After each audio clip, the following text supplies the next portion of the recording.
Bismillahirrahmanirrahim. Assalamualaikum warahmatullahi wabarakatuh. Baik anak-anak, kita akan mencoba membahas soal yang barusan kalian kerjakan ya. Kita bahas satu persatu ya. Baik anak-anak, pada soal yang pertama ini, pertanyaan nomor 1 ini, kalian diminta mencari sebuah informasi yang terdapat secara jelas di teks gitu ya. Jadi eksplisit tersurat seperti ini. Kapan letusan Toba Muda pertama kali terjadi? Maka di sini jawabannya adalah 840.000 tahun yang lalu ya.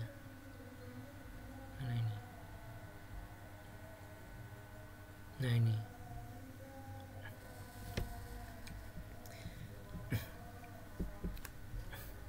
Jadi membaca teks itu kita harus membaca dengan pemahaman ya, jangan hanya dibaca sambil lalu gitu ya. Kita rasapi benar informasi yang ada di dalamnya, sehingga hal-hal seperti ini mudah mencarinya. Terus kemudian mengapa penulis memasukkan letusan Merapi pada tahun 2010 ya. Kenapa ini? Nah ini kenapa kok dikasih Merapi di sini ya. Jawabannya adalah supaya kita tahu perbandingannya gitu ya.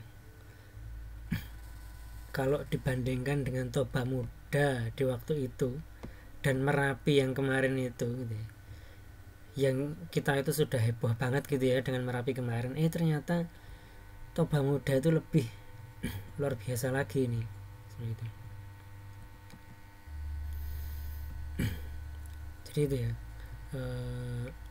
untuk memberi perbandingan. Terus berikutnya pertanyaan yang nomor 3, berapa kubik perbedaan antara material letusan Gunung Tambora dan Gunung Tambora dengan Toba Muda? Nah, berapa ini? Jawabannya adalah kalau volume material Gunung Tambora adalah 160 kubik, terus kemudian volume material Gunung Tambora adalah 2800 kubik, maka selisihnya adalah 2800 dikurangi 160. Ini sudah ada matematika di sini. Jadi sama dengan 2640 kubik. Ini ada matematika hitung-hitungan di sini.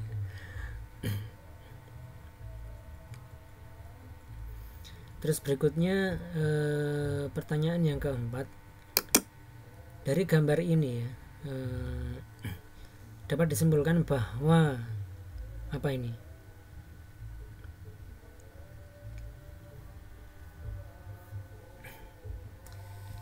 Kelut berada di tingkat kedua terbesar jumlah volume material. Bener nggak nih? Kedua terbesar, padahal terbesarnya di sini, harusnya terbesarnya di sini ya.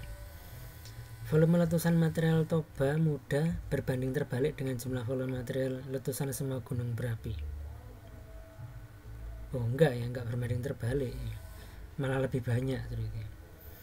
Di antara letusan gunung Merapi terbesar di Indonesia, letusan Toba Muda menunjukkan perbandingan yang sangat ekstrim.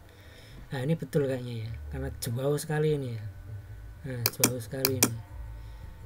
Dikenal sebagai salah satu gunung berapi terbesar di Indonesia, Krakatau menunjukkan perbandingan yang tidak terlalu jauh volume material letusan dengan letusan Toba Muda. Mana Krakatau? Oh enggak juga ya, jauh banget ini ya malahnya. Jauh banget. Jadi jawaban yang tepat adalah C. Berikutnya pertanyaan yang nomor 5. Dari informasi yang disampaikan di paragraf pertama dan kedua, informasi yang tepat adalah apa nih? Geolog yang mengungkap tentang peristiwa letusan Toba Muda berasal dari India, ya enggak nih? Salah ya, yang benar dari mana tadi? Yang benar adalah dari Belanda ya.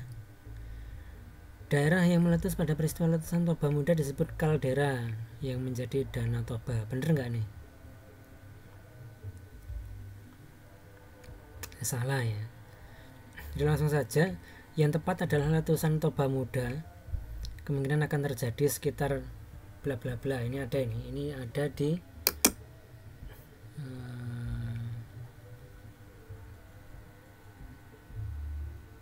mana paragraf 2. Nah ini ada nih.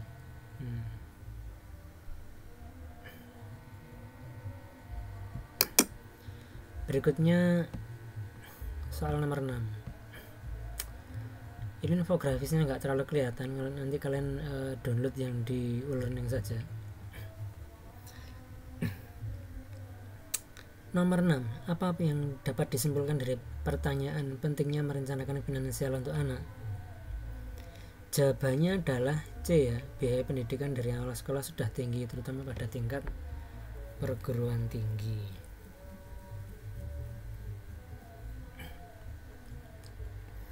Terus berikutnya nomor 7. 1 dari 3 balita mengalami stunting. Berdasarkan rata-rata biaya pengobatan, jelaskan kaitannya dengan fakta peningkatan anak yang mengalami stunting jika anak tersebut adalah anak seorang pekerja dengan pendapatan rendah. Nah, jawabannya adalah jumlah anak yang mengalami stunting itu semakin meningkat karena ya emang mahal ya ini ya, biaya kesehatan ya. Terus pekerja berpendapatan rendah itu kalau meningkat ya, maka kecenderungan anak mengalami stunting pun juga akan semakin besar. Pengaruh dari pendapatan, terus nggak bisa biaya pengobatan gitu ya, maka ya semakin besar pula gitu ya. Berikutnya nomor 8. Tujuan penulis menyajikan data tersebut adalah apa ini?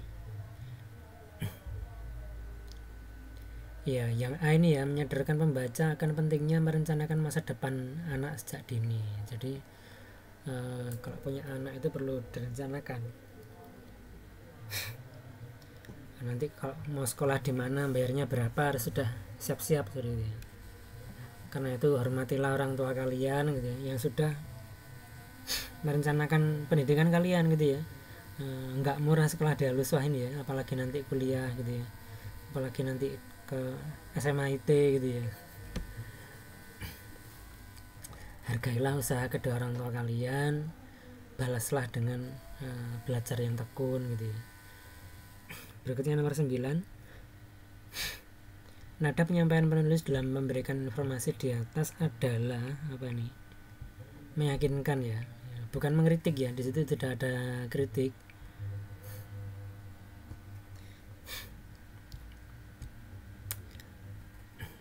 Jadi ungkapan data detail itu ya, ungkapan data detail yang membuat kita seolah-olah melek ya. Ini namanya sehingga membuat kita benar-benar yakin ya. Ini meyakinkan. Berikutnya nomor 10. Jika seorang ibu memiliki 2 anak yang bersekolah di tingkat SD dan SMA di tahun 2017, berapa banyak peningkatan biaya pendidikan per tahun yang dirasakan? Jadi kalau SD itu 2 juta, terus SMA itu 2,7 juta, maka totalnya 4,7 juta. Jadi itu ya, ada ada matematikanya di sini ya.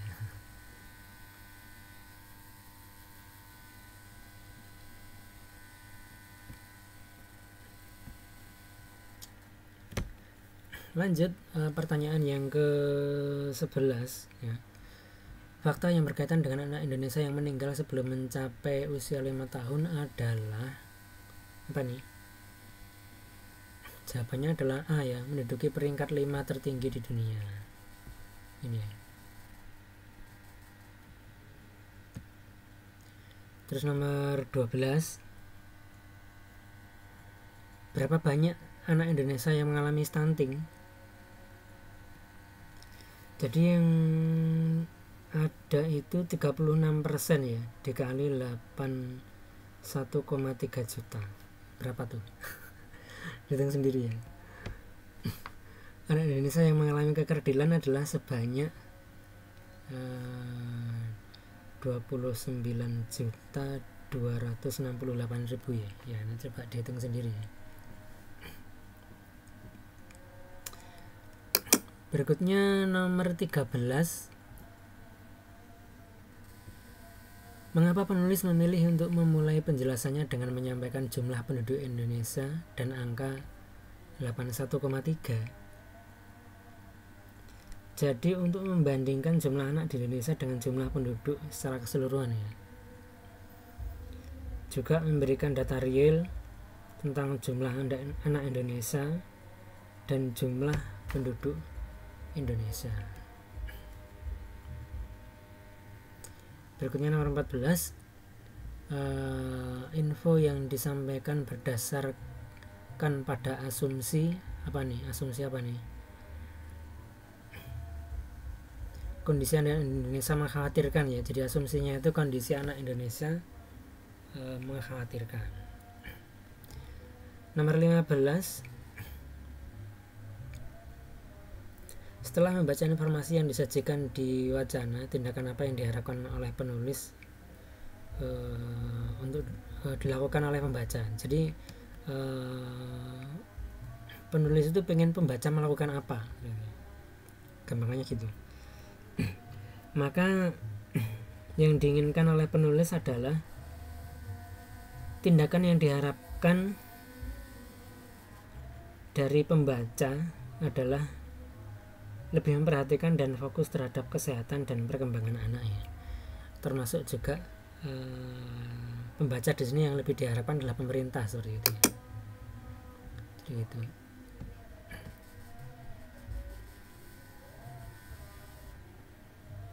Kita lanjut ke teks yang keempat. Ini teks mengenai COVID.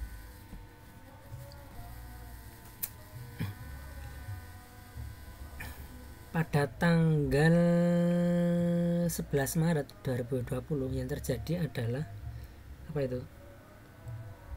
Penetapan oleh WHO bahwa COVID merupakan virus yang sudah menjadi pandemi global ya.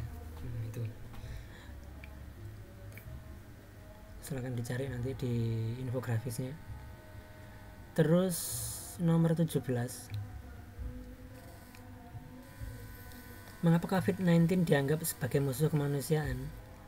Karena virus tersebut telah menyebar ke minimal 160 negara dalam waktu yang sangat singkat ini ya.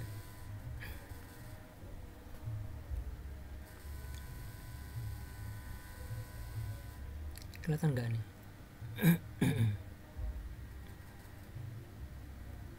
Nggak kelihatan di sini ya.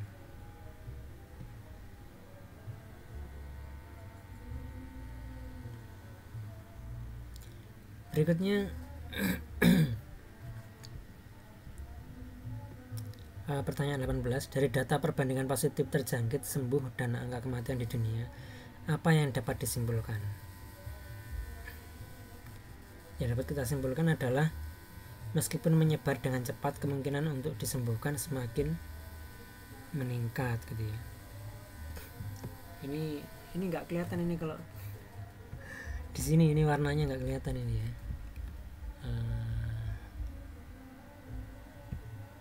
Sebentar, tak carikan. Nah ini ya. Nah ini tadi jawaban nomor apa? Berapa tadi? 16 tadi ya. Positif, meninggal, sembuh. Jadi angka kesembuhannya itu cukup tinggi dibandingkan kematiannya itu ya.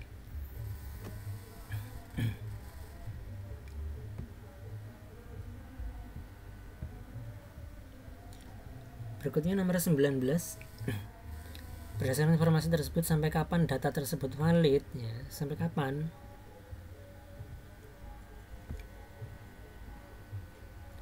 Nah, mana nih? Nah ini data hingga 19 Maret 2020 ya, pukul 12.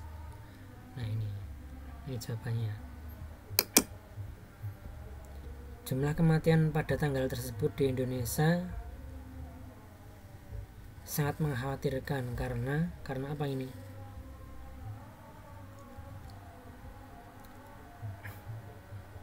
Tanggal berapa ini? Gak jelas soalnya. Indonesia kematian sampai sembuh, kematian 25, sembuhnya 15, lebih tinggi yang mati timbang yang sembuh ya. Wah, ini jawabannya A ini berarti ya. Nah, ini jadi 25 dibanding 15. Nah, ini jawabannya yang A. Baik, insya Allah itu anak-anak pembahasan kita. Terima kasih atas perhatiannya. Sampai ketemu lagi pada pertemuan berikutnya. Kita akhiri dengan membaca hamdalah. Alhamdulillahirrahmanirrahim. Assalamualaikum warahmatullahi wabarakatuh.